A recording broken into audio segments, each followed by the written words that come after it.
ಏನು ಹೇಳೋದು ಗೊತ್ತಾಗ್ತಿಲ್ಲ. ಅಂದರೆ ಪ್ರಗತಿ ಹೇಳಿದಾಗೆ ಒಂದು 6 ತಿಂಗಳು 3 ತಿಂಗಳು ಒಂದೊಂದು ಪ್ರೆಸ್ ಮೀಟ್ ನಡೀತಾ ಇತ್ತು. ಒಂಥರ ಟಚ್ ಹೋದಂಗೆ ಆಗ್ಬಿಟ್ಟಿದೆ. ಲಿಟ್ರಲಿ ಎಲ್ಲೋ ಊರಿಂದ ಫಸ್ಟ್ ಟೈಮ್ ಬೆಂಗಳೂರಿಗೆ ಬಂದಾಗ ಹೆಂಗೆ ಫೀಲ್ ಇದೆಯೋ ಅದೇ ಥರ ಫೀಲಿಂಗ್ ಇದೆ ಇವಾಗ. ಇಲ್ಲಿ ಬಂದರೆ ಎಲ್ಲ ಸರ್ಕಲ್ ಒಂದೇ ಥರ ಕಾಣಿಸೋಕೆ ಶುರುವಾಗಿದೆ. ಎಲ್ಲೂ ಹೋಗೋಕ್ಕೂ ಆಗ್ತಿಲ್ಲ. ಬಂದರೆ ಅಜಿನಿ ಸ್ಟುಡಿಯೋ ಮನೆಗೂ ಹೋಗಲಿಲ್ಲ. ಸೊ 3 ವರ್ಷ ಅಲ್ಲ, ಪಂಚವಾರ್ಷಿಕ ಯೋಜನೆ 5 ವರ್ಷ, 5 ವರ್ಷದ ಜರ್ನಿಲಿ ಲಿಟ್ರಲಿ ಥ್ಯಾಂಕ್ಸ್ ಹೇಳಕ್ ಶುರು ಮಾಡಿದ್ರೆ ಅದಕ್ಕೆ ಕೆಲವಷ್ಟು ದಿನ ಬೇಕು ಅಂತ ಅನ್ಕೊಳ್ತೀನಿ ನಾನು. ಅಂತ ದೊಡ್ಡ ಜರ್ನಿ ಮೋಸ್ಟ್ಲಿ ಈ ಸಿನಿಮಾ ಕಂಪ್ಲೀಟ್ ಮಾಡಕ್ ಆಗ್ತಿರ್ಲಿಲ್ಲ. ಅಷ್ಟೊಂದು ಅಡೆತಡೆಗಳು ನನಗೆ ತುಂಬ ಸ್ಟ್ರೆಂತ್ ಆಗಿ ನನ್ನನ್ನು ಹಿಂದೆ ಮೋಸ್ಟ್ಲಿ ಒಂದು ಎಕ್ಸಾಂಪಲ್ ಒಂದಷ್ಟು ಶೀಟ್ ಇರುತ್ತಲ್ವ, ಎಕ್ಸ್ಟ್ರಾ ಶೀಟ್ಗಳಿತ್ತಲ್ಲ, ಆ ಶೀಟಲ್ಲೆಲ್ಲ ಬರ್ಕೊಂಡ್ರು ಸಾಲಲ್ಲ ಅನ್ಸುತ್ತೆ. ಅಷ್ಟು ಹರಕೆ ಹೊತ್ತಿರ್ಬೋದು ಮೋಸ್ಟ್ಲಿ ಪ್ರಗತಿ. ಅಷ್ಟು ನನಗೆ ಎವ್ರಿ ಡೇ ನಾನು ಶೂಟಿಂಗ್ ಹೊರಟ್ರೆ ಇಲ್ಲಿ ಕೂತ್ಕೊಂಡು ಪ್ರೇ ಮಾಡ್ತಾ ಇದ್ಲ ಅವಳು. ಸೊ ಸ್ಪಾಟಲ್ಲಿ ಇದ್ರೂ ಅದೇನೆ. ಕೆಲವು ಸಲ ರಿಸ್ಕಿ ಸೀಕ್ವೆನ್ಸ್ ಇದ್ರೆ ಅವಳಿಗೆ ಏನಾದರೂ ಮಾಡಿ ಯಾಮರ್ಸಿ ಬರಕ್ ಬಿಡ್ತಿರ್ಲಿಲ್ಲ. ಇಲ್ಲ ನೀನು ಸ್ವಲ್ಪ ಲೇಟಾಗಿ ಬಾ ಹಂಗೆ ಅಂತ ಅನ್ಕೊಂಡು, ಬಿಕಾಸ್ ಅಲ್ಲಿ ನೋಡಿ ಇನ್ನಿಷ್ಟು ಟೆನ್ಷನ್ ಆಗ್ತಾಳೆ ಅಂತ ಎಷ್ಟೋ ದಿನಗಳು. ಸೊ ಈ ಬೆಂಗಳೂರಿಗೆ ಬಂದೆ ನಾನು ಇವಾಗ ಒಂದು 15 ದಿವಸ ಈಚೆಗೆ ಬಂದಿದ್ದು. ಅಲ್ಲಿವರೆಗೆ ಬೇರೆ ಬೇರೆ ಕುಂದಾಪುರದಲ್ಲೇ ಪೋಸ್ಟ್ ಪ್ರೊಡಕ್ಷನ್ ಮಾಡ್ತಾ ಇದ್ವಿ. ಬಂದ ಮೇಲೆ ಸುಮಾರು ಕೆಲವೊಂದಷ್ಟು ಜನರು ಗೊತ್ತಾಯ್ತು. ಫೋನ್ ಮಾಡಿ ಹೇಗಿದ್ದೀರಾ ಅಂತ ಕೇಳಿದ್ರು. ಅದೊಂದು ಮಾತ್ರ ಕೇಳಬೇಡಿ ಅಂತಂದೆ ನಾನು. ಇನ್ನೊಂದ್ಸಲ ಹೇಗಿದ್ದೀರಾ ಕೇಳಿದ್ರೆ ಹತ್ತೆ ಬಿಡ್ತೀವಿ ಸೀದಾ ಅಂತ. ಸೊ ಆ ಥರದ ಒಂದು ಇಮೋಷನಲ್ ಜರ್ನಿನೂ ಕೂಡ ಹೌದು ನಮಗೆ. ಎಲ್ಲರೂ ಹೇಳ್ತಾ ಇದ್ರು, ನಿಮ್ಮಿಂದ ಹಿಡಿದು ಇಲ್ಲಿ ಪ್ರತಿಯೊಬ್ಬರು ನನ್ನ ಹೆಸರನ್ನು ಹೇಳ್ತಾ ಇದ್ರು, ನನ್ನಿಂದ ಅಂತ ಹೇಳ್ತಾ ಇದ್ರು. ಖಂಡಿತವಾಗ್ಲೂ ಅಲ್ಲ. ಇದು ಇಡೀ ತಂಡ ನನಗೆ ಲಿಟ್ರಲಿ ಶೋಲ್ಡರ್ ಆಗಿ, ಪಿಲ್ಲರ್ಸ್ಗಳಾಗಿ. ನನ್ನ ಮಕ್ಕಳನ್ನ ನೋಡೋಕ್ಕೂ ನನ್ನ ಹತ್ರ ಟೈಮ್ ಇಲ್ಲ, ಅವರು ಸ್ಕೂಲ್ಗೆ ಹೋಗೋದು ನೋಡೋಕ್ಕೂ ಟೈಮ್ ಇಲ್ಲ. 5 ವರ್ಷದಿಂದ ಸಿನಿಮಾ ಮಾಡ್ತಾನೆ ಇದ್ದೀನಿ. ಆ ಎಲ್ಲ ಜವಾಬ್ದಾರಿಯನ್ನು ಲಿಟ್ರಲಿ ನನ್ನ ಹಿಂದೆ ಒಂದು ಶಕ್ತಿಯಾಗಿ ಪ್ರಗತಿ ನೋಡ್ಕೊಂಡು ಹೋಗ್ತಾ ಇದ್ಲು. ಈ ಕಡೆ ಸ್ಪಾಟ್ಗೂ ಬರ್ತಾ ಇದ್ಲು, ಕೆಲಸನೂ ಮಾಡ್ತಾ ಇದ್ಲು. ನನ್ನ ರೈಟರ್ಸ್ಗಳು ಅವ್ರ ಫ್ಯಾಮಿಲಿ ಎಲ್ಲವನ್ನ ಬಿಟ್ಟು ಬಂದು ನನ್ನ ಜೊತೆಗೆ 5 ವರ್ಷದಿಂದ ತಿರುಗ್ತಾನೆ ಇದ್ದಾರೆ. ನನ್ನ DOP ಇವತ್ತು ಅವನು, ನಾನು ಇಲ್ಲಿದ್ದೀನಿ ಅಂತಂದ್ರೆ ಅದಕ್ಕೆ ರೀಸನ್ ಇವತ್ತು ಅವನು ಎಲ್ಲೋ ಕೆಲಸ ಮಾಡ್ತಾ ಇದ್ದಾನೆ. ಹಾಗಾಗಿ ಅವನ ಲಿಟ್ರಲಿ ನನ್ನ ಒಂದು ಶೋಲ್ಡರ್ ಅವನು. ಇವರೆಲ್ಲರೂ ಪಿಲ್ಲರ್ಸ್ಗಳೇ. ವಿನೀಶ್ ಬೆಂಗ್ಲಾನ್ ಅಂತ ಈ ಸಿನಿಮಾದ ಪ್ರೊಡಕ್ಷನ್ ಡಿಸೈನರು. ಇವತ್ತು ಧರಣಿ ಇದ್ದಾನೆ. ನಮ್ಮ ಇಡೀ ತಂಡ ತುಂಬ ದೊಡ್ಡ ತಂಡ ಅದು. ನನ್ನ ಡೈರೆಕ್ಷನ್ ಟೀಮು, ಆರ್ಟಿಸ್ಟ್ಗಳಾಗ್ಬೋದು, ಊರವರಿಂದ ಹಿಡ್ಕೊಂಡು ಮುದೂರ್ ಆಗ್ಬೋದು, ಕೆರಾಡಿ ಆಗ್ಬೋದು, ಕುಂದಾಪುರ ಆಗ್ಬೋದು, ಆ ಸುತ್ತಮುತ್ತ ಎಲ್ಲ ಪ್ರದೇಶ, ಫಾರೆಸ್ಟ್ ಡಿಪಾರ್ಟ್ಮೆಂಟ್ ಅವರು, ಯಾರಿಗೆಲ್ಲ ಥ್ಯಾಂಕ್ಸ್ ಹೇಳೋದು, ಯಾರಿಗೆಲ್ಲ ಬಿಡೋದು. ಫಾರೆಸ್ಟ್ ಮಿನಿಸ್ಟ್ರಿಂದ ಹಿಡಿದು ಪ್ರತಿಯೊಬ್ಬರು ನಮ್ಗೆ ಹೆಲ್ಪ್ ಮಾಡಿದವ್ರೆ. ಅವರೆಲ್ಲರ ಕಾಂಟ್ರಿಬ್ಯೂಷನ್ ಇಂದ ಇವತ್ತು ಈ ಸಿನಿಮಾ ಮೂಡ್ ಬಂದಿದೆ. ಖಂಡಿತವಾಗ್ಲೂ ನಾನು ಒಬ್ಬನಿಂದಲ್ಲ. ಒಬ್ಬ ಒಂದು ಕಥೆಯನ್ನು ತಗೊಂಡು ಬಂದಾಗ, ಒಂದು ಯೋಚನೆಯನ್ನು ತಗೊಂಡು ಬಂದಾಗ ಅದನ್ನ ಹೇಗೆಲ್ಲ ಚಂದ ಕಾಣಿಸ್ಬೋದು. ಒಬ್ಬ ಬರೋಂಥ ಕೋ ರೈಟರ್ ಅದನ್ನು ಎಷ್ಟು ಚಂದವಾಗಿ ಅದನ್ನು ಬರಿತಾ ಹೋಗ್ಬೋದು, ಅದ್ರ ಜೊತೆಗೆ ಅದನ್ನ ಆ್ಯಡ್ ಮಾಡ್ತಾ ಹೋಗ್ಬೋದು, ಇನ್ನೂ ಬ್ಯೂಟಿಫುಲ್ ಮಾಡ್ತಾ ಹೋಗ್ಬೋದು. ಒಬ್ಬ ಸಿನಿಮಾಟೋಗ್ರಫರ್ ಅದನ್ನ ನಾನು ಕಂಡಿರುವಂಥ ಒಂದು ವಿಷನ್ನ ಅವನು ಎಷ್ಟು ಚಂದವಾಗಿ ತೋರಿಸಿದಾನಂತ ನಾನೇನು ಮಾತಾಡೋದು ಬೇಕಾಗಿಲ್ಲ. ಎಲ್ಲ ವಿಜುವಲ್ಸ್ಗಳು ಹೇಳ್ತಾ ಇದೆ ಇವತ್ತು. ಅದಕ್ಕೆ ಏನು ಕೇಳುತ್ತೆ, ಎಷ್ಟು ಬಜೆಟಲ್ಲಿ ಮಾಡ್ತೀವಿ, ಆ ಲೆಕ್ಕಾಚಾರ ಏನು, ಇದನ್ನ ಯಾವತ್ತೂ ಕೇಳಲೇ ಇಲ್ಲ ವಿಜಯಣ್ಣ. ಕತೆ ಮೇಲೆ ನಂಬಿಕೆ, ನನ್ನ ಮೇಲೆ ನಂಬಿಕೆ, ನನ್ನ ಇಡೀ ತಂಡದ ಮೇಲೆ ನಂಬಿಕೆ.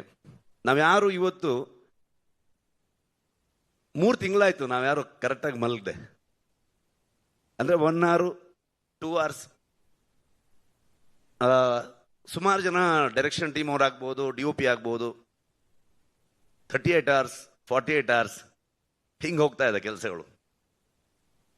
ಆ ಪ್ರತಿಯೊಬ್ಬರದ್ದು ಎಫರ್ಟ್ ಇದೆಯಲ್ಲ, ಯಾರು ಇದು ನನ್ನ ಸಿನಿಮಾ ಅಂತ ಮಾಡಲೇ ಇಲ್ಲ ಅವರು. ಇದೆಲ್ಲ ಪ್ರತಿಯೊಬ್ಬರು, ಇನ್ಕ್ಲೂಡಿಂಗ್ ಪ್ರೊಡ್ಯೂಸರ್ಸ್ ಇಂದ ಹಿಡಿದು ಟೀ ಕಾಫಿ ಕೊಡುವಂತ ಪ್ರೊಡಕ್ಷನ್ ಹುಡುಗರವರೆಗೂ ನಮ್ಮ ಫಿಲ್ಮು ಅಂತ ಸುಮಾರಷ್ಟು ಕೇಳಿಬಿಡ್ತಾ ಇತ್ತು ಮೀಡಿಯಾದಲ್ಲಿ, ಅಲ್ಲಿ ಇಲ್ಲಿ ಎಲ್ಲ ಕಡೆಗೆ. ಕಾಂತಾರ ಮಾಡಕ್ ಶುರು ಮಾಡಿದ್ಮೇಲೆ ಸೆಟ್ಟಲ್ಲಿ ಹಾಗಾಯ್ತು ಹೀಗಾಯ್ತು ಅಂತೆಲ್ಲ ಕೇಳ್ಪಡ್ತಾ ಇತ್ತು. ಲೆಕ್ಕ ಹಾಕಿದ್ರೆ ಮೋಸ್ಟ್ಲಿ ಒಂದು 4 ಸಲ 5 ಸಲ ನಾನು ಹೋಗಿ ಬಿಡ್ತಾ ಇದ್ದೆ. ಬಟ್ ಇವತ್ತವರೆಗೂ ನಾನು ಬಂದು ಈ ಸಿನಿಮಾನ ಶೋಲ್ಡರ್ಗೆ ಹಾಕೊಂಡು ನಾನು ಇಡೀ ತಂಡದ ಜೊತೆಗೆ ಬಂದು ನಿಮ್ಮ ಮುಂದೆ ನಿಂತಿದ್ದೀನಿ. 2ನೇ ತಾರೀಕು ಈ ಸಿನಿಮಾ ನಿಮ್ಗೆ ತೋರಿಸ್ತೀವಿ. ಓನ್ಲಿ ರೀಸನ್ ನನ್ನ ಹಿಂದೆ ನಿಂತಿರೋದು ಆ ದೈವ ಅನ್ನೋದಷ್ಟೇ ನಂಬಿಕೆ. ಆ ದೈವದಿಂದನೇ ನಮ್ಮ ಇಡೀ ತಂಡಕ್ಕೆ ಪ್ರತಿಯೊಬ್ಬರಿಗೂ ಆಶೀರ್ವಾದ ಮಾಡಿ ಇವತ್ತು ತಗೊಂಬಂದು ನಮ್ಮಲ್ಲಿ ನಿಲ್ಲಿಸಿದೆ. ಸೊ ಹಾಗಾಗಿ ಪ್ರತಿ ಕಲಾವಿದರಿಗೆ, ರುಕ್ಮಿಣಿ ಅವರಾಗ್ಬೋದು, ಗುಲ್ಶನ್ ದೇವಯ್ಯ ಬಂದಿಲ್ಲ, ನಮ್ಮ ಕನ್ನಡದವರವರು, ಬಾಲಿವುಡ್ ಆ್ಯಕ್ಟ್ರು ಅಂತ ಹೇಳ್ತಾರೆ, ಅಲ್ಲ ಅವ್ರು ಆ್ಯಕ್ಚುಲಿ ಕನ್ನಡದವರು, ಕೂರ್ಗಿನವರು. ತುಂಬ ಅದ್ಭುತವಾಗಿ ಅವರು ಅಭಿನಯ ಮಾಡಿದ್ದಾರೆ. ಜಯರಾಮ್ ಸರ್ ಆಗ್ಬೋದು, ಕನ್ನಡದ ಎಷ್ಟೋ ಥಿಯೇಟರ್ ಆರ್ಟಿಸ್ಟ್ಗಳು, ಎಷ್ಟೋ ಜನ ಪ್ರತಿಭೆಗಳು ನಮ್ಮ ಇಡೀ ತಂಡ ಸೇರ್ಕೊಂಡಿದ್ದಾರೆ.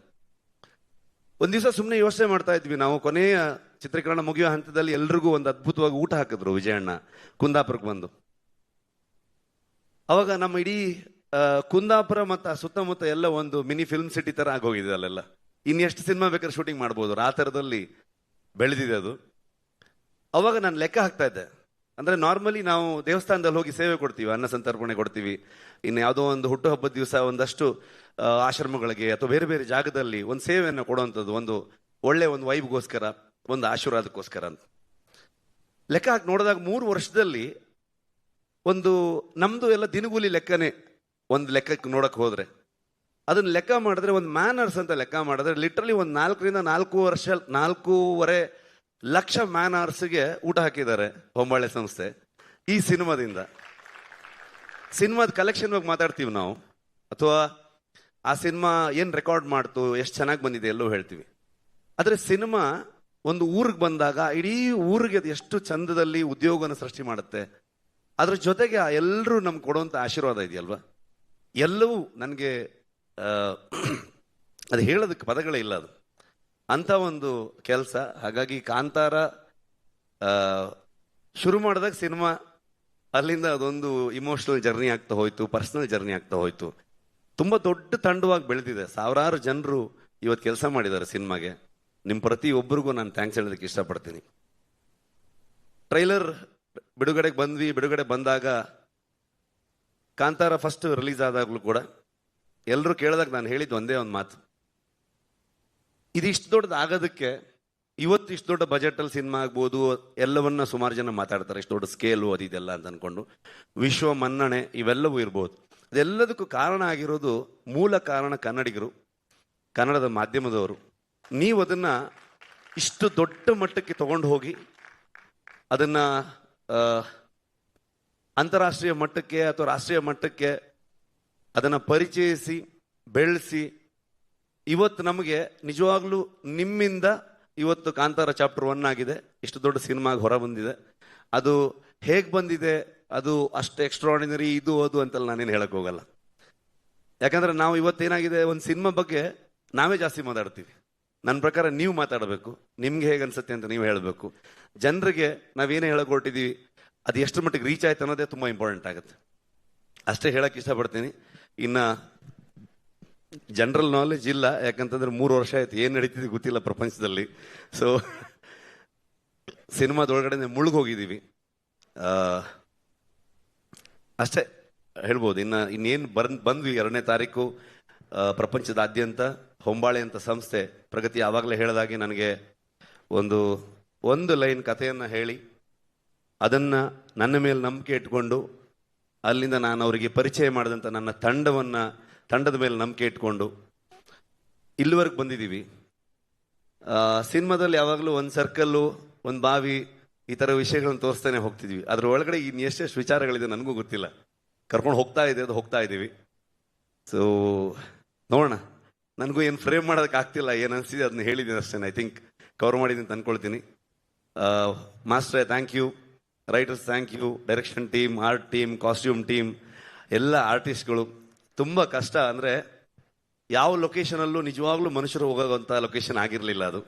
ಇಡೀ ಇಷ್ಟು ತಂಡ, ಸ್ಪೆಷಲಿ ಪ್ರೊಡಕ್ಷನ್ ಕಡೆಯಿಂದ ಆದರ್ಶ ಆ್ಯಂಡ್ ಟೀಮು, LPಸು, ನಿಮ್ಮೆಲ್ರಿಗೂ ಆ ಲೊಕೇಶನ್ಗಳನ್ನ ಫೈಂಡ್ ಔಟ್ ಮಾಡಿ ಅಲ್ಲಿ ಬೇಕಾಗಿರೋಂಥ ಅರೇಂಜ್ಮೆಂಟ್ಸ್ಗಳನ್ನ ಮಾಡಿರೋದು. ಸೊ ಅದಕ್ಕೆಲ್ಲ ಅದನ್ನು ಮರೆಯೋದಕ್ಕೆ ಆಗಲ್ಲ. ಅದು ಇನ್ನೊಂದ್ಸಲ ಮಾಡೋಕ್ಕಾಗತ್ತಂತನೂ ಹೇಳೋಕ್ಕಾಗಲ್ಲ, ಅಷ್ಟು ಅದ್ಭುತ ಅದು. ಎಲ್ಲ ಮ್ಯಾನೇಜರ್ಸ್ಗಳಿಗೆ, ಲೋಕಲ್ ಕೋಆರ್ಡಿನೇಟರ್ಸ್ಗಳಿಗೆ, ಊರಿನವ್ರಿಗೆ, ಡಿಪಾರ್ಟ್ಮೆಂಟ್ ಅವ್ರಿಗೆ, ಇನ್ನು ಯಾರ್ಯಾರ ಬಗ್ಗೆ ಅಂತ ಹೇಳಿ ನಾನು. ಥ್ಯಾಂಕ್ ಯು ವಿಜಯಣ್ಣ, ಥ್ಯಾಂಕ್ ಯು ಸೋ ಮಚ್. ನಮ್ದಲ್ಲ ಇದು, ಅವ್ರ ಫಿಲ್ಮು, ಅವರಿಂದನೇ ಈ ಸಿನಿಮಾ ಆಗಿದೆ, ಅವರೇ ಅದನ್ನು ತಗೊಂಡು ಹೋಗ್ತಾ ಇದ್ದಾರೆ. ಸೊ ಅವರಿಂದ ಅವ್ರಿಗಾಗಿ ಅಂತ ಅಂದ್ಕೊಂಡು ಹೇಳೋದಕ್ಕೆ ಇಷ್ಟಪಡ್ತೀನಿ ನಾನು, ಅಷ್ಟೇ. Thank you. ರಿಷಬ್ ಅವರೇ. ನೀವು ಹೇಳಿದ್ರಿ 3 ಅಲ್ಲ 5 ವರ್ಷ ಅಂತ ಹೇಳಿ. ಪ್ರಪಂಚದ ಆಚೆ ಏನಾಗ್ತಿದೆ ಅಂತ ನಿಜವಾಗ್ಲೂ ನಿಮಗೆ ಗೊತ್ತಾಗೋದಕ್ಕೆ ಚಾನ್ಸ್ ಇಲ್ಲ. ಯಾಕಂದ್ರೆ ನೀವು ಇಲ್ಲೊಂದು ಪ್ರಪಂಚವನ್ನ ಕಟ್ತಾ ಇದ್ರಿ, ವಿಶ್ವ ಮಟ್ಟದಲ್ಲಿ ಕಟ್ತಾ ಇದ್ರಿ. ಬಹುಶಃ ರಿಷಬ್ ಸರ್ ಅಲ್ಲಿ ಮಾಡ್ತಿದ್ದಿದ್ದು ನಿರ್ದೇಶನನೋ ಅಥವಾ ಅಭಿನಯ ಅಲ್ಲ ಅನ್ಕೊಂತೀನಿ. ಅದು 5 ವರ್ಷದ ತಪಸ್ಸು, ಕಠಿಣ ತಪಸ್ಸು ಮಾಡಿರೋದದು. ಆ ಕಠಿಣ ತಪಸ್ಸಿಗೆ ಒಂದು ಫಲ, ಮೊದಲನೇ ಫಲ ಇವತ್ತು ಸಿಕ್ಕಿದೆ.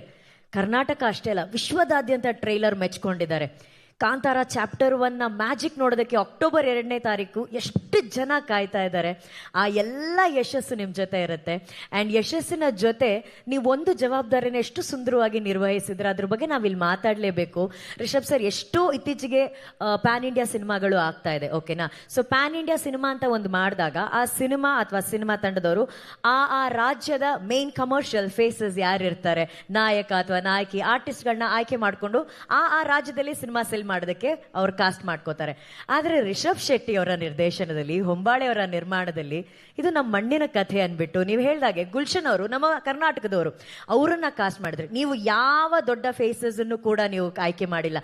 ನೀವು ಆಯ್ಕೆ ಮಾಡಿದ್ದು ಕೇವಲ best technician, best actors and most of the ಎಲ್ಲ ನಮ್ಮ ಕನ್ನಡದವರೇ. ಸೊ ಆ ಹಿರಿಮೆ ಬಗ್ಗೆ ನಿಮಗೆ ಎಷ್ಟು ಗೌರವ ಇದೆ, ಎಷ್ಟು ಹೆಮ್ಮೆ ಇದೆ ಹೇಳಿ ರಿಷಬ್ ಸರ್. ಅಂದರೆ ನಾವು ಖಂಡಿತವಾಗ್ಲೂ ಮೊದಲ ಭಾಗ ಮಾಡಿದಾಗ ಅದು ಪ್ಯೂರ್ ಕನ್ನಡ ಸಿನಿಮಾ ಆಗಿತ್ತು. ಎರಡನೇದು ಮಾಡಕ್ಕೆ ಹೊರಟಾಗ ಕನ್ನಡಿಗರೇ ಅದನ್ನು ಪ್ಯಾನ್ ಇಂಡಿಯಾ ಮಾಡಿದ್ರು. ಸೊ ಅವರೇ ಈ ಥರ ಏನೋ ಮಾಡ್ಬೇಕು, ನೀವು ಪ್ಯಾನ್ ಇಂಡಿಯಾ ಎಲ್ಲ ಹೋಗ್ಬೇಕಂತ ನಮ್ಮನ್ನು ಪುಷ್ ಮಾಡಿ ಕಳಿಸಿದ್ದೆ ಕನ್ನಡಿಗರು. ಅದನ್ನು ಮಾಡಕ್ಕೆ ಹೊರಟಾಗ ಜನರಲಿ ಒಂದು ಥಾಟ್ ಬರುತ್ತೆ, ಫಿಲ್ಮ್ ಮೇಕರ್ಸ್ಗಳಿಗಾಗ್ಬೋದು, ಪ್ರೊಡಕ್ಷನ್ ಹೌಸ್ಗಾಗ್ಬೋದು. ಸೊ ಈ ಥರ ಕಲಾವಿದರುಗಳು ಇರಬೇಕು, ಈ ಥರ ಟೆಕ್ನಿಷಿಯನ್ಸ್ಗಳು ಇರಬೇಕು ಅನ್ನೋದು. ಬಟ್ ನಾನು ಯಾವತ್ತು ಏನು ನಂಬ್ತೀನಿ ಅಂತಂದರೆ, ಆವತ್ತು ಕಾಂತಾರ ಮಾಡಿದಾಗ ಆ ಥರದ್ದು ಯಾವುದೂ ಇರಲೇ ಇಲ್ಲ. ಆ ಕಾಂತಾರವನ್ನು ಇಷ್ಟು ದೊಡ್ಡ ಮಟ್ಟಕ್ಕೆ ತೊಗೊಂಡೋಗಿರೋದು ಇದೇ ಜನರು. ಸೊ ಹಾಗಾಗಿ ಆ ಕತೆ ಏನು ಕೇಳುತ್ತೆ, ಅದನ್ನು ಯಾರನ್ನ ಆಯ್ಕೆ ಮಾಡುತ್ತೆ, ಅವ್ರಿಗೆ ಅವಕಾಶ ಕೊಟ್ಟರೆ ಅಥವಾ ಅವರ ಅಸೋಸಿಯೇಷನಿಂದ ಅದು ಸಿನಿಮಾಗೆ ಇನ್ನೂ ದೊಡ್ಡ ಕಾಂಟ್ರಿಬ್ಯೂಷನ್ ಆಗತ್ತೆ ಅಂತ ನಾನು ನಂಬ್ತೀನಿ ನಾನು. ಹಾಗಾಗಿ ಆ ಕಥೆಯ ಆಯ್ಕೆ ಪ್ರಕಾರವಾಗಿ ಹೋಗಬೇಕೇ ಹೊರತು ನಾವು ಅದನ್ನು ಫೋರ್ಸ್ ಮಾಡಿದ್ರೆ ಅದು ಯಾವತ್ತೂ ಆರ್ಗ್ಯಾನಿಕ್ ಆಗಿ ಹೋಗೋದೇ ಇಲ್ಲ. ಅದು ಅವರು ಕೂಡ ಫಿಟ್ ಆಗಲ್ಲ, ನಮ್ಮ ಸಿನಿಮಾಗೂ ಕೂಡ ಜಸ್ಟಿಫೈ ಆಗಲ್ಲ ಅಂತ ಅಂದ್ಕೊಳ್ತೀನಿ ನಾನು. ಮತ್ತು ನಮ್ಮಲ್ಲಿ ಎಲ್ಲ ರಾಜ್ಯದವರು ಬಂದು ಕೆಲಸ ಮಾಡಿದ್ದಾರೆ. ಅಂದರೆ ನಿಜವಾಗ್ಲೂ ನಮಗೆ ಟೆಕ್ನಿಷಿಯನ್ಗಳು ಕೊರತೆ ಆಗುವಷ್ಟು ಜನರು ಬೇಕಿತ್ತು ನಮಗೆ ಇಡೀ ಸಿನಿಮಾ ಶೂಟ್ ಮಾಡಬೇಕಾದ್ರೆ. ಆರ್ಟ್ ಡಿಪಾರ್ಟ್ಮೆಂಟಿಗೆ ಲಿಟ್ರಲಿ ಒಂದು 600-700 ಜನ ಎವ್ರಿ ಡೇ ವರ್ಕ್ ಮಾಡ್ತಾ ಇದ್ರು ಅಲ್ಲಿ ಆ ಎಲ್ಲ ಸೆಟ್ಗಳನ್ನ ಹಾಕಬೇಕಾದ್ರೆ. ಸೊ ಹಾಗಾಗಿ ಎಲ್ಲ ರಾಜ್ಯದಿಂದ ಬಂದಿದ್ರು ಸಿನಿಮಾ ವರ್ಕರ್ಸ್ಗಳೆಲ್ಲರೂ. ಸೊ ಅದೇ ರೀತಿ ನಮ್ಮ ಲೋಕಲ್ ಟ್ಯಾಲೆಂಟ್ಗಳು ಹೇಳುತ್ತಿರೋದೇ ನಾವು ನಮ್ಮ ಮಣ್ಣಿನ ಕಥೆಯನ್ನು, ನಮ್ಮ ಮನುಷ್ಯ ಮತ್ತು ಪ್ರಕೃತಿಯ ಸಂಘರ್ಷವನ್ನೇ ಹೇಳ್ತಾ ಇರುವಂಥದ್ದು. ಸೊ ಅದರ ಇನ್ನು ಡೀಪರ್ ಸೈಡ್ ಹೋಗಿದ್ದೀವಿ ಈ ಸಲ. ಸೊ ಹಾಗಾಗಿ ಅದಕ್ಕೆ ಈ ಮಣ್ಣಿನಲ್ಲಿರುವಂತಹ ಈ ಮಣ್ಣಿನ ಮಕ್ಕಳೇ ಬೇಕಾಗ್ತಾರೆ. ಸೊ ಅವ್ರು ಬಂದರೆ ಮಾತ್ರ ಆ ಕತೆ, ಆ ಸಿನಿಮಾ ಅಷ್ಟು ಅಚ್ಚುಕಟ್ಟಾಗಿ ಬರೋದಕ್ಕೆ ಸಾಧ್ಯ ಅಂತ ಅನ್ಕೊಳ್ತೀನಿ ನಾನು. And final question Rishab sir, ನೀವು ಹೇಳಿದ್ರಿ ಮಾತಾಡ್ಬೇಕಾದ್ರೆ ಇವತ್ತು ನನ್ನಿಂದ ಹಿಡಿದು ಪ್ರಗತಿ ಎಲ್ಲರೂ ರಿಷಬ್ ಅವರು ಅಂತ ಹೇಳ್ತಿದ್ರು. ಈ ವೇದಿಕೆಯಲ್ಲಿ ನಿಂತಿರುವಂಥ ಕಾಂತಾರದ ನಿರ್ದೇಶಕರಾದಂಥ ರಿಷಬ್ ಶೆಟ್ಟಿಗೆ 5 ವರ್ಷ ತಪಸ್ ಮಾಡಿದಂಥ ನಿಮ್ಮೊಳಗಿರುವಂಥ ರಿಷಬ್ ಬಗ್ಗೆ ಏನು ಹೇಳಕ್ಕೆ ಇಷ್ಟಪಡ್ತೀರಾ?